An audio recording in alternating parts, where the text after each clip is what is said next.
एक बार रत्नाकर नाम का एक डाकू हुआ करता था। रत्नाकर अपने साथियों के साथ बीहड़ जंगल में रहता था और वहां से गुजरने वाला यात्रियों को लूट लिया करता था।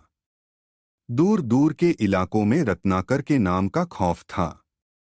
एक बार की बात है, दिन छिप चुका था और थोड़ा अंधेरा हो रहा था। उस समय नारद मुनि उस जंगल में विचरण कर रहे थे कि तभी डाकू रत्नाकर ने अपने साथियों के साथ नारद जी को घेर लिया। नारद मुनि अपने आप में मग्न थे, उनके मन में किसी प्रकार का कोई डर नहीं था। रत्नाकर ने नारद जी से पूछा, सुनो ब्राह्मण, मैं रत्नाकर डाकू हूँ। क्या तुमको मुझसे भय नहीं लग रहा?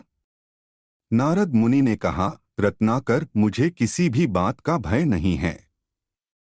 मैं ना तो किसी असफलता से डरता हूँ और ना ही मुझे अपने प्राणों का भय है, ना कल का और ना कलंक का, लेकिन शायद तुम डरे हुए हो। रत्नाकर ने गुस्से में कहा, मैं डरा हुआ नहीं हूँ, मुझे भला किसका डर है? नारद मुनि, अगर डरे नहीं हो तो इन जंगलों में छिपकर क्यों बैठे हो? शायद तुम राजा से डरते हो या फिर प्रजा से। रत्नाकर, नहीं, मैं किसी से भी नहीं डरता। नारद मुनि ने मुस्कुरा के कहा, तुम पाप करते हो और तुम पाप से ही डरते हो, इसलिए तुम यहाँ छिप कर बैठे हो, लेकिन शायद तुमको नहीं पता कि इस पाप के केवल तुम ही भागीदार हो। इसका दंड तुमको अकेले भुगतना होगा, कोई भी तुम्हारा साथ नहीं देगा। रत्नाकर ने गुस्से में कहा, तुम मुझे उकसा रहे हो ब्राह्मण, मैं ये सब काम अपने परिवार का पेट पलने के लिए करता हूँ और मेरी पत्नी, मेरे बच्चे, मेरे पिता सभी इस काम में मेरे साथ हैं।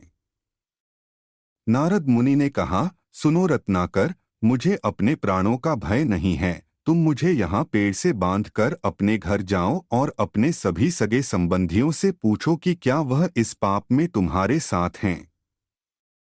रत्नाकर को नारद मुनि की बात सही लगी और वह उनको पेड़ से बांधकर अपने घर की ओर चल दिया। घर जाकर उसने सबसे पहले अपनी पत्नी से पूछा कि मैं जो ये पाप करता हूँ, क्या तुम उस पाप में मेरे साथ हो? तो पत्नी ने उत्तर दिया कि स्वामी, आप इस परिवार के पालक हैं, ये तो आपका कर्तव्य है, इस पाप में मेरा कोई हिस्सा नहीं है। रत्नाकर बेचारा उदास सा होकर अपने पिता के पास पहुंचा और उनसे भी यही सवाल पूछा, तो पिता ने कहा, बेटा, ये तो तेरी कमाई है, इस पाप में हमारा कोई हिस्सा नहीं है। डाकू रत्नाकर के प्राण सूख गए। उसे ये सब सुनकर बहुत बड़ा धक्का लगा कि वह जिनके लिए ये पाप कर रहा है, वो उसके पाप में भागीदार होने को तैयार नहीं है।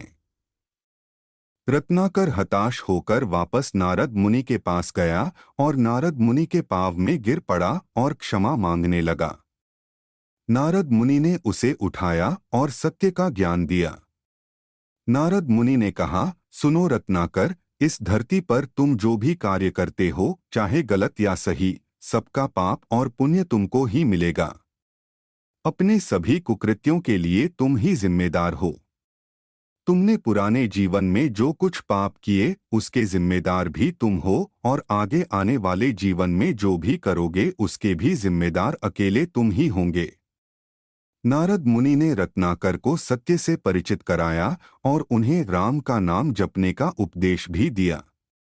रत्नाकर से राम नाम लिया ही नहीं जाता था, तो नारद मुनि ने उसे मरा मरा का उच्चारण करने को कहा और मरा मरा जपते हुए यही रत्नाकर राम नाम का जाप करने लगा और आगे जाकर यही रत्नाकर महर्षि वाल्मीकि के नाम ये प्रसिद्ध हुआ।